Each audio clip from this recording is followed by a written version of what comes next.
Welcome to Simplified English Grammar. Today, we are opening a veil of an entirely new topic. This is the 6th topic that we are treating in depth. We started with noun, pronouns, verbs, adjectives, adverb, and today we are starting with preposition, the 6th part of speech. And if you have not been following our episode, please do well to follow them. They are all arranged in episodes to aid proper understanding. Preposition. What is a preposition? A preposition tells you the relationship between a noun and some other words in a sentence.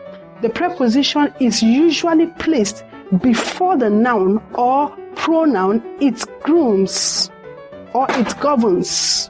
The preposition is usually placed before the noun or pronoun it governs to show the relationship with reference to time, to place, to position, and method, among others.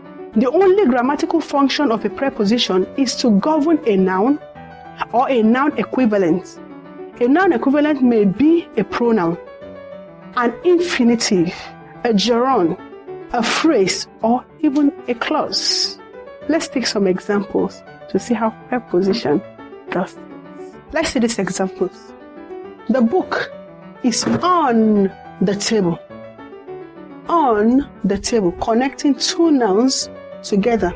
Here, the book was written by him, connecting this part of the sentence to the pronoun he. Number 3, he was about to finish writing when I came in. It is connecting this part of the sentence to the infinitive, to finish.